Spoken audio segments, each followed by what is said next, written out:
Hello, welcome to the Bellyopolis Grand Prix tutorial series.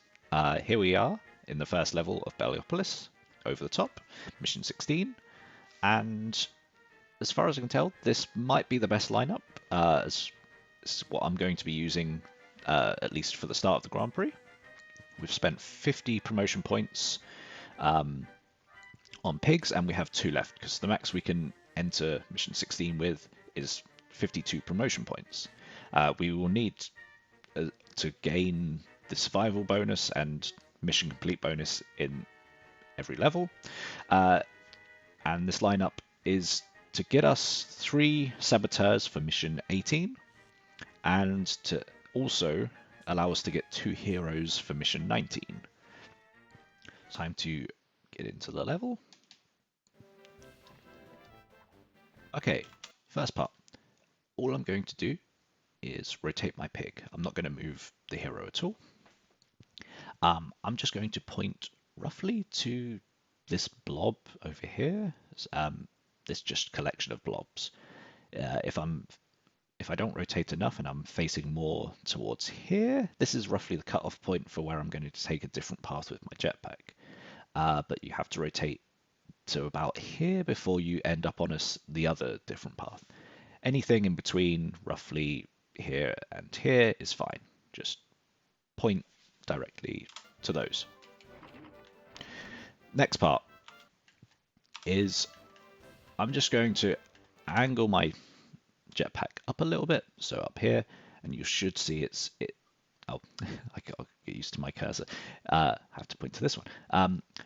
The cursor should be straight along this sort of brown line, and that should give you a direct jetpack straight to the box. Now, you can eject this jetpack just as you're going over the box, but if you want to leave it as late as possible and get down to the ground as quickly as possible, it's just as you're about to see your shadow appear on the texture. So that's a bit late, but still somehow works. Not sure why. The game must be nice. You can now, the next part is to drop down to this ground level over here. One thing to note is with the jetpack, you can land or move your guy in the air whilst parachuting and get an extra 1 damage by landing on the commando's head. That will give you a better chance of the kill with this next airstrike. So all I'm doing is getting down to this ground level and facing the boundary as much as I can to keep both the rotation and height of my pig consistent.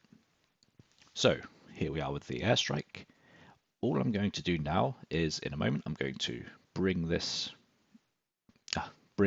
part, I keep pointing to the wrong screen, this part of the airstrike marker down to these dots, and just align this line of the arrowhead slightly to the left of the center of this X. This should give me a kill most of the time.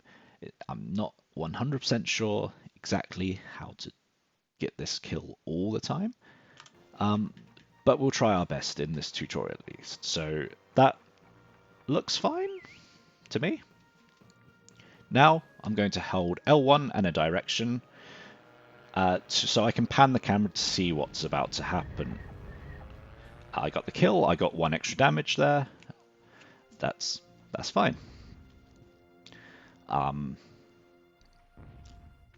You need to let go of L1, otherwise the turn will never end. So as soon as you finish panning, just let go of L1.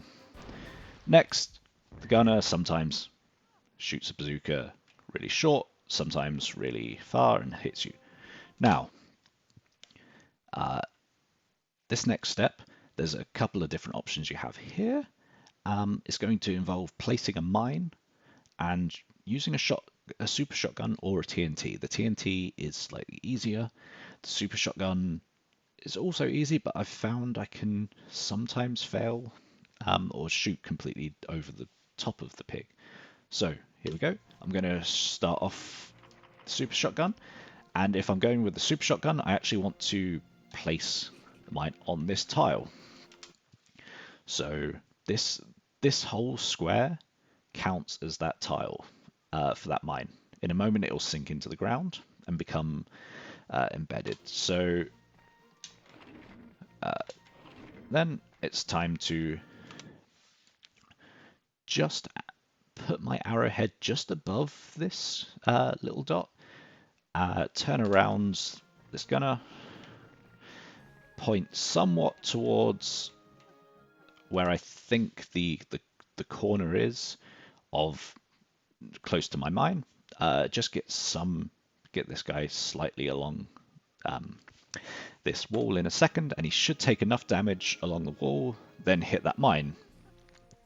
The logic here is you need to reduce this guy by half his health before, and if he lands on a mine, he will just instantly be killed. So let's try that. And that was very successful. So you could see all those threes along the wall. All you need is to get 2 of those, because it says 3, it's really 4, because it's like 3.966 or whatever. But it gets rounded down and tells you it's 3 damage, but essentially counts for 4. So that's one way. Let's get another save state. So the other easier method involves this. For me, I've been placing the mine just on this tile. Like it's a square which starts roughly here, and anywhere in this square down here. Then a TNT, and I'm actually going to put a save state. So all I'm aiming to do with the TNT is create any kind of path where this guy is going to go either exactly parallel along this line, which is sometimes it looks like you put down the TNT to get a parallel blast, and the guy will actually miss the mine somehow. But if you push this guy any amount in this direction towards the cliff, that should actually be a success. And the further away you plant the TNT from this guy, the higher the success rate is. There's only a couple of instances where you'll blast them towards the cliff and they will bounce down towards the mine, but will sometimes get like a bad bounce and will just gain so much momentum that it will miss the mine.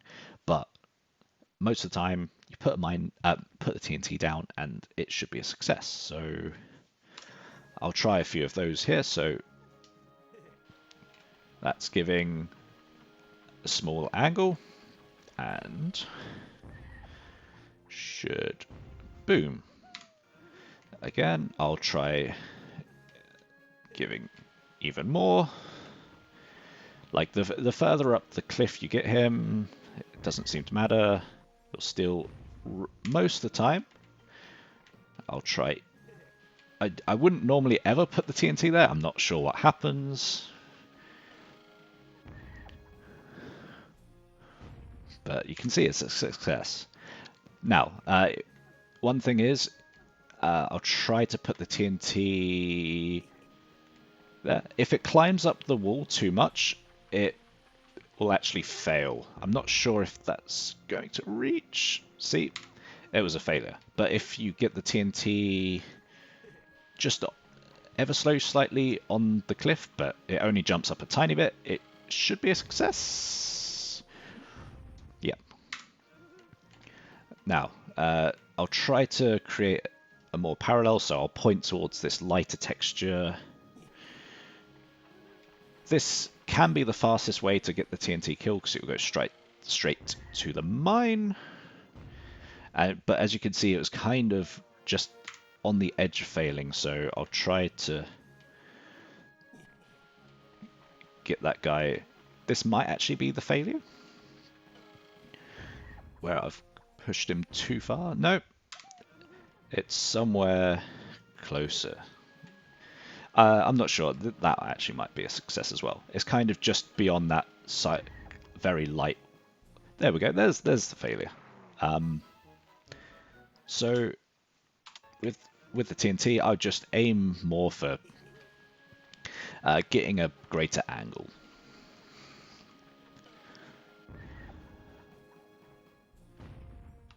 And that's as easy as it can be. But as you can see, if you fail to kill this guy on this turn, another enemy will drop. So, as we can see here, another enemy drops, and now you have 2 pigs to kill. And if you don't do that within another 2 turns, another one will drop. So it's best just get this level done within 2 turns, and you'll be happy. Um, I think that's all I need to say for this level. Other than just to reiterate, the airstrike is the hardest thing to do. There is an individual level which starts with well, it would be a hero, but if you look at that, I start with a hero over here, just move back and do a similar jetpack. That might end up being the strat more towards the end of the Grand Prix. But one thing is that the grunt tends to ignore the commando. I can't actually walk across the bridge, but one way to get the grunt to not ignore the commando is if you were standing on the center of this tile of the bridge here. So if you look at the individual level, I leave the hero roughly here, and the grunt will rifle me. If I leave the commando here, the grunt will just ignore this commando, try to walk towards this artillery, and you don't save any time. So that's it for mission 16. Good luck with this one, and we'll move on to the next one.